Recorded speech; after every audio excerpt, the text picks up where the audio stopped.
I have actually not read this book. This is one of the very few things where I'm like, oh, I've seen the movie, but I haven't read the book. I'll probably try to, though. Um, Another thing, I actually got a new camera for Valentine's Day. Tried, it's way better quality camera. Made a review of the movie Scary Movie 5 because I watched it on Netflix, and I figured out there's no way to hook this up, and that really disappoints me. Hook it up to my computer, I mean, why? And so, that's a pretty big design flaw. So hopefully I'll figure out a way, and after that, yeah. So as for the characters, Thomas, played by Dylan O'Brien, he's a good protagonist. You can tell the director went for an Ender vibe with him. Maybe not the writer of the book, but the director, yeah, you can tell. Then there's Newt, played by Thomas Brody Sangster. He came a long way from Love Actually and Nanny McPhee. He's a good character. He really is. He's the only British boy there. And I like his friendship with Thomas. I like to see their friendship grow. Then there's Chuck. He's really the being of the group. He's the guy that everybody loves, and he's just there because he's the lovable character. He's kind of comic relief, too. He's also the character you really care about the most, especially that scene where he takes out the Buddha. He's like, oh, yeah, my parents stuff, and so I'm speaking in anti-spoiler code. And there's Minho. I swear to God, he's played by Brandon Suhu from Ender's Game. He's Fly Molo. I look at him, I see Fly Molo. He's one of Thomas's Geesh. You can tell he's more skeptical early on.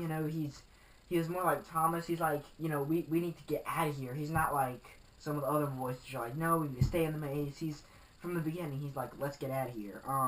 Then there's Teresa Petra, and I didn't really get her. I mean, why did they send a girl? Lord of the Flies style. You kind of think, oh, there's a bunch of teenage boys here. You send a girl up there, stuff could happen. Another thing, I don't really get why they sent her and Thomas, but I just assume it'll be explained in the two sequels. Two sequels, like they're gonna make two. There's gonna be three, because they're gonna split the last one in the two movies. You know they are. And there's Albie. He's the leader of the group. He has the leader vibe. You kind of think of him as the ally. Or, no, he's Dink. That's who he is. He's Dink Meeker. But he's not really much developed after that. Okay, he's a leader. He's a good guy. He wants to help Thomas out. That's all you really get about him. Then there's Gally. He's the one that wants to be he wants to live in the maze. He's like, we can exist here. We can be fine.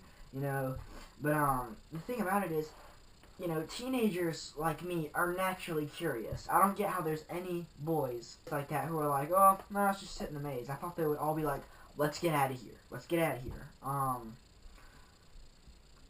So, there for the plot. So, they're trapped in, there's these group of boys, they're trapped inside of a maze, and at the maze, and they don't know a way out. There's the people called runners, which go into the maze every day, and, try to find a way out. Then there's the grievers, which are giant mechanical scorpion things that go into the maze at night, and after night, at night, the doors to the maze close, so the grievers can't get in.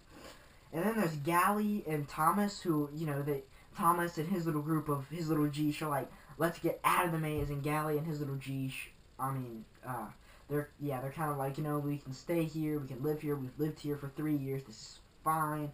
Another thing, I didn't just get why they didn't build a ladder. Like, build a ladder, get on top of the walls, look around, and be like, nah, well, look, there's a way out.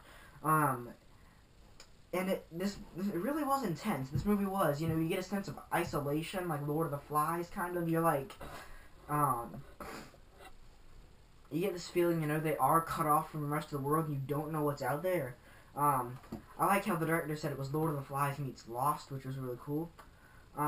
As usual, skip right here to skip the spoilers.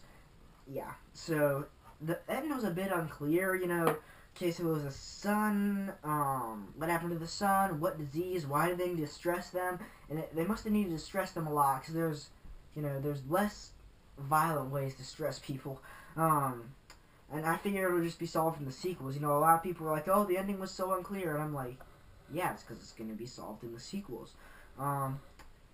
So, all in all, it was a good movie. I really can't wait for the sequel. I would rate it worth seeing in theaters. And yeah, see you guys later. Bye.